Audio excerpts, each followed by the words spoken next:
The difference between a successful product and a dead product on Amazon has to do more with the product research put in ahead of time long before the product was ever launched. And so by the end of this product research masterclass, you're going to fully understand what products to not sell, what products to sell, how to find these products, and also my personal product framework that I've used successfully year after year. And also I've included like real life product examples tied in with each concept instead of me just ranting about some hypothetical. If you can take your time to understand and practice this skill set of product research and execute it correctly, I can promise you, you will never have a lack of profitable products to sell on Amazon. Also, my name is Mark and this is a brand new channel. So if you can help me out, hit the like button, subscribe. If just one person subscribes to my channel from this video, I'll continue to post Amazon FBA content every week.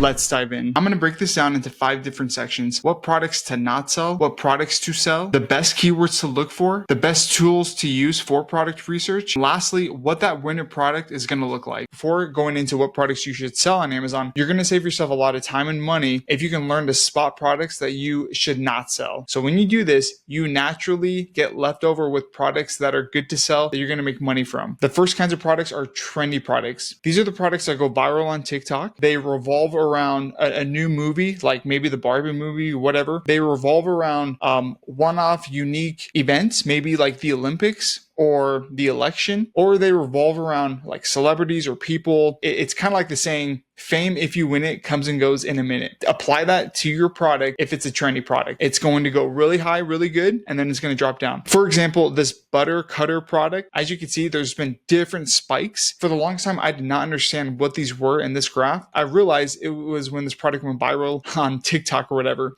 Okay. I personally avoid these kinds of products. Okay. Unpredictable. The best way to spot these out, look at this graph. Okay. You want consistent search volume. All right. Next are overly saturated or like overly competitive products. Now, typically these are obvious ones that you could spot out, especially if it's dominated by big brands like water bottles. Okay. Those are dominated by big brands, or even like resistance bands. Like that's super oversaturated. And you could spot these out typically by just the number of reviews, but some that are hard to spot out are products that get launched and everyone rushes to start selling them. For example, there's a product, a Ziploc bag organizer. This product launched a couple years ago. It had the search volume of like 150,000 people a month with average review count of like 50. So super easy to sell, but so many people saw this and so many people went in on this product and it got overly saturated so fast, it was impossible to get to page 1 or 2. Okay. Even though it didn't reflect in the review count, it reflected in the number of competing products. Have to watch out for these. These products, these become overly saturated very, very fast. The next thing is going to be like restricted products. Now you would think that this is super obvious because you can look up what restricted products or categories are on Amazon. You can actually still sell some of these, but you're going to have to get approval, especially, you know, like if you're going to sell like cigars or like knives, you need to get approval from Amazon to sell those. But some products that you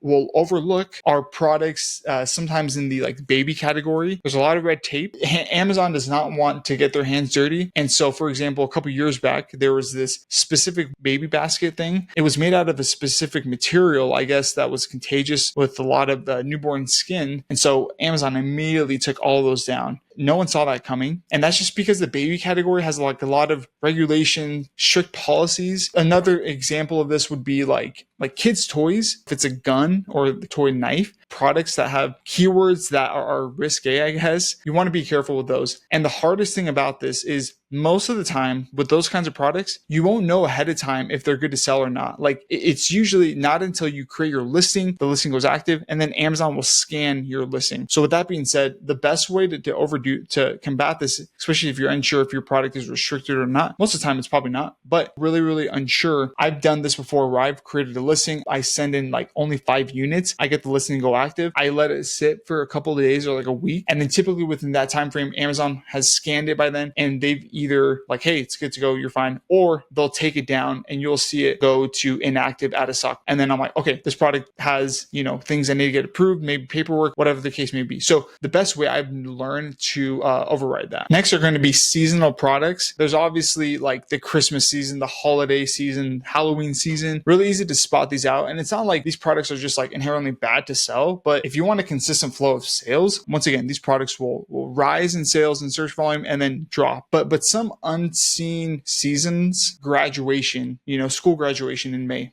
or back to school, like in August, September. Those kinds of seasons, you're going to see a lot of keywords that revolve around these kinds of seasons. So you have to be careful and think like, is this only for the time being, or is this like a consistent evergreen type of product? Even like summertime, products like pool toys or stuff like that. Most likely sales are going to be really good during the summer, but there might be dropping during the rest of the time of the year. So the best way to look and to override this, once again, is going to be looking at the historical data of the sales, of the review count, and of the search volume for this product. Next are going to be products that have a high return rate. I've seen this a lot with products that have a lot of assemble required. Like you have to piece it together. People sometimes are just like, return it. Another example is going to be obviously clothing, but some overlooked products that have a high return rate. Battery powered products have a high return rate. It's just the nature of technology. I avoid battery products because of this. And I say this because I've sold a lot of battery products and it's frustrating. Okay. Glass products, typically I would say yes. But here's the thing. If you see someone sell it on Amazon, like so can you. I've purchased glass products and they come in very secure packaging. I don't know. I don't know why everyone always is like, oh, don't do glass. And I'm like, well, I see other people selling glass products. I can too, that's just my opinion. Obviously there is the higher potential than a typical product, that a glass product would be returned more often than not. Next thing is going to be very, very inexpensive cheap products. It's going to be hard to get a good profit margin, especially if you have to run Amazon ads to support those sales. If you're still ever unsure, ask yourself, if they can sell it, I probably can too. Second, it's like, is there going to be a high return rate? Ask yourself these questions and you'll know if you should avoid this product or not. For you to know what kind of products to sell on Amazon and make money with every month, write all this down if you'd like to. This is the framework that I've personally used time and time again to find products to sell. And I call it the 5P framework, or the product profit framework, which is profit, price, problem, purchase, potential. The first thing is going to be profit. Is the product going to be profitable? Will you make money off of it? And you want to at least shoot for a 30% profit margin. So to do this, I recommend using the rule of 33. And if you don't know what that is, it's basically breaking down a product price and cost into 3 different parts, and each of them contain about 33% of the overall selling price. The first 33% is going to be the cost to buy the product and to ship it overseas. I have a full video on how to find suppliers to source from that I'll leave linked above and also in the description, but that's the first 33%. Next 33% of the expense of the product, if you will, is going to be allocated towards Amazon FBA fees. Or if you were selling this on your own website, it would be the cost to, ship it out to the customer, any other miscellaneous costs with like storing the product, etc. Obviously, this is going to change depending on what product category you're in, the Amazon fees, etc. And obviously the price point of your product. Once again, I have a full video on Amazon FBA fees that I'll link up to above that you can check out. But then the last 33% is going to be the profit margin. So to be able to calculate all of this at a quick glance, you need to understand and get 2 things. You need to get the product cost from the supplier, okay, from Alibaba most likely, and you need to understand the Amazon FBA fees. The fastest way to do this is by using a profit calculator. Helium 10 has one, and I'll show you right here. So for this product, here's the price point. Here's the estimated cost to buy and ship it. Okay. And then here's the estimated Amazon FBA fees. And then here's the profit margin. You need to learn how to use this. I also have another video explaining how to use this calculator that I'll leave linked above and also in the video description. Next thing is price point. You want to find a product price between $15 and $50. This is obviously always dependent on your situation with capital. How much money can you invest in this product? Why? Okay. So with a combination of specific categories and this price point with also a certain search volume, you find products that yield the least amount of competition. You are not going to be competing against big brands. And so that's why this price point is key. Now, if you have money to invest more in inventory and you sell a product worth maybe closer to $100, not a lot of people are able to. So you already have a competitive edge. The next thing is problem. What problem is this product solving? The easiest way to find what kind of problem this product is solving is by looking in the reviews of this product. Now, the easiest and the fastest way to be able to read through all of them is download these reviews and upload them into ChatGPT and ask, what are the pain points of this product? What do people like about this product? What do people dislike? And it'll write it all out for you. You need this and you want this to be able to bundle this product effectively with another product. And when you do that, you are above 90% of other people who sell on Amazon, because no one thinks to bundle with complementary products. Okay. Next thing is going to be purchase. Okay. Is this product routinely purchased? We don't want just for a season or two, but also it's nice to have a product that's almost like a bare essential, that typically you find these in the home and kitchen category, products that are evergreen. Now, this will just be based off of your own intuition. If you're ever unsure, you can always look at this chart for a product and look at the history with its search volume, with its sales, with its review count. You can get a lot of information from just this chart alone. The last thing is going to be potential, meaning how many ways can we describe this product? How many different ways are people searching for this product on Amazon? A lot of people search for certain products, describing it differently, different keywords, etc. The more keywords your product is associated with, the more money you will make. I guarantee you. There's a quote I love: the riches are in the niches. That 100% pertains to product research.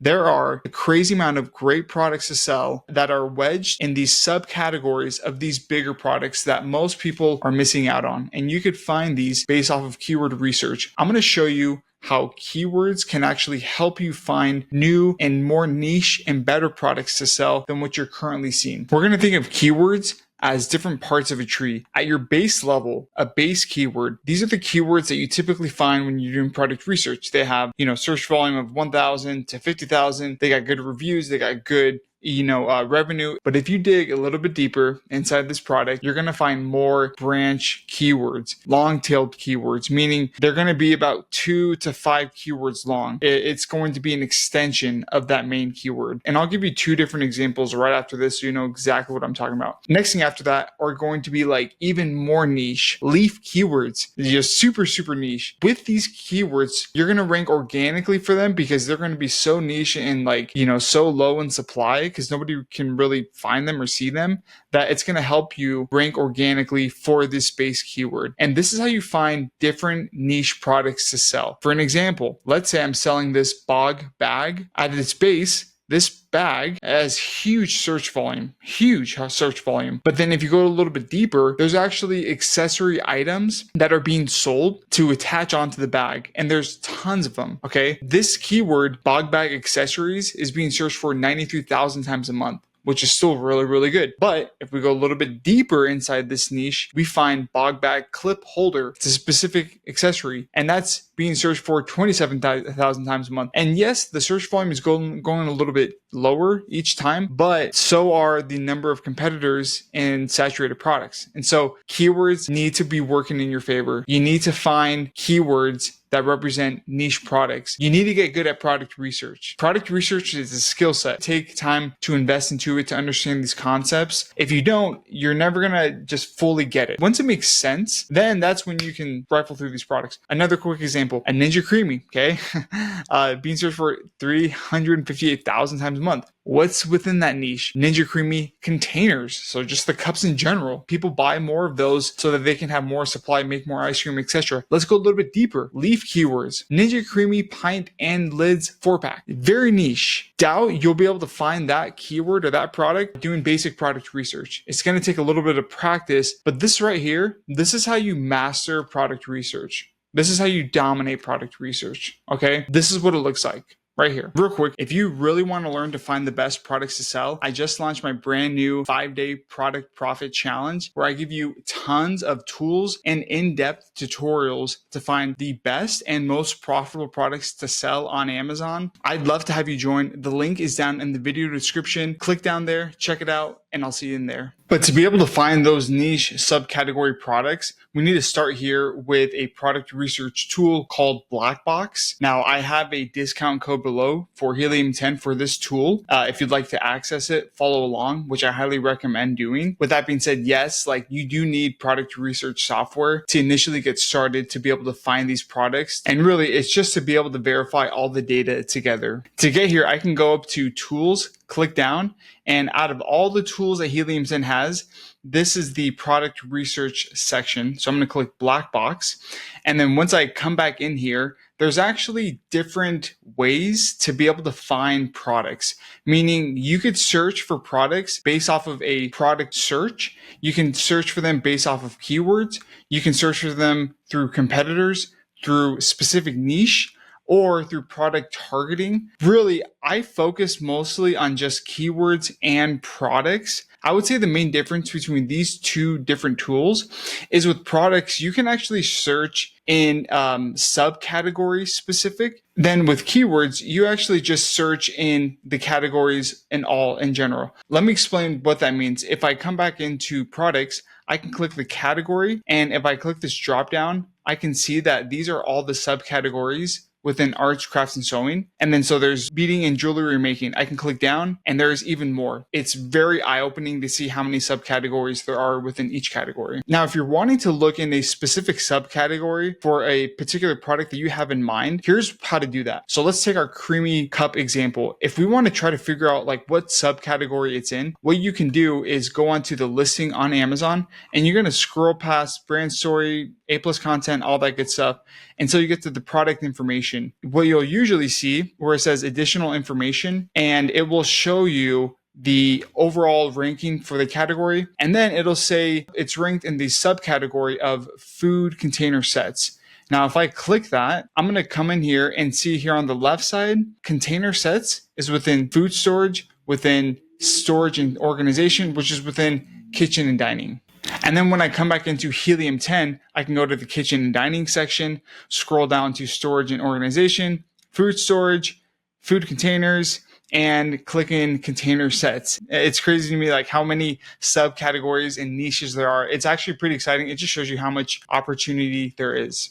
Now, let me explain what filters we should be filling out. Obviously, you can actually click here in this simple filter or advanced. We're definitely going to do advanced. And then as far as what category we want to be looking in, we're going to look for products in the pet supplies category. I recommend looking into one category at a time instead of clicking kitchen and dining, pet supplies, office products. Like just focus on one category at a time. Now, the main filters you need to always be using is review count. And I'm going to set this at most to 350 and then the price point of our product. And I'll set this $15 all the way up to $50. And then next is monthly revenue. I'm going to set this at lowest 5,000 to 20,000 just to make sure we're on the same page. What I'm saying is I'm looking for products that have these characteristics of these inputs, that they need to fit what I'm putting in here. Typically, that'll be good enough to be able to find great products. If you want to go a little bit more advanced, sometimes I like to mess with the number of images. So I will usually put a max of 4. I'm looking for products that have a max number of images of only 4. They don't care enough to be able to put 6 images up. And it's actually kind of funny because what I found is if they have only like 1, 2, or 3 images, they're typically like polar opposite sellers, meaning their brand is so big that they could care less how many images because they know people will just flock to their product.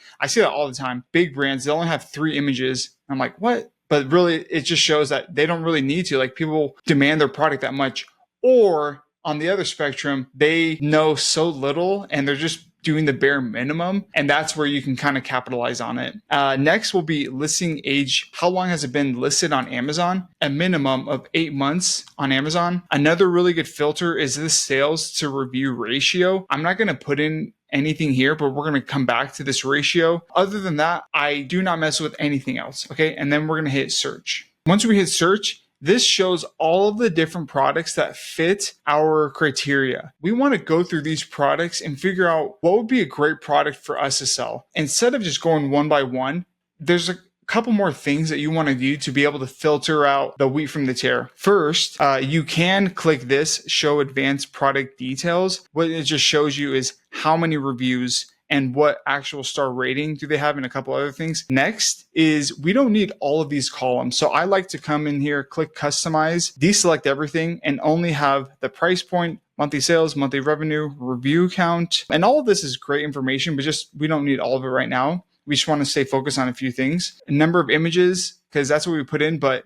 I'm actually going to deselect now. And then sales to review ratio. This is when we want to focus in on this indicator. So we have all the columns that we want. Next thing is what you can do is you could filter by which products have the most monthly sales or what product has the most monthly revenue. That's a great approach. But what I like to do is I like to filter the sales to review ratio. What this is it's basically saying they get more sales per review than other people. And it's sometimes either one of two things. Either they're just getting a ton of sales, and like that's a good sign. That means it's a low barrier to entry. Like we could be doing that too. If I look closely at a couple of these options, I'm not even sure what this is, but it's a trim bell boot. Okay. Here's a price point, $20. They sold 600 units last month, monthly revenue 12 grand. And the sales to review ratio, like this is crazy. And they only does that say 2 reviews? I think so. Let's go ahead and click on the listing. So once we come in here on the listing, eye-opening. There's only 55 reviews. Just looking at this listing, there's so much that you can capitalize on. For one, they only have one picture. 2, the title has like 7 keywords. That's nothing. And you getting this much revenue for how like not well put together this listing is and how low the review count, it just shows that there's a lot of demand for this product. If you ever stumble across a product like this and you're just thinking, what is this? What keywords should I be looking at? What you should do is scroll down to this Helium 10 chart and click keywords, and it'll show you all the keywords that are indexed for this product. So I hope that this masterclass has given you a better understanding of what kind of products to avoid, what products to look for, and how to actually find these products. Once again, if you want a lot more in-depth training and tools to find better products to sell on Amazon, join my brand new 5-day product profit challenge. The link is down in the description. Thanks for watching. Hit the like button, subscribe, and I'll see you in the next one.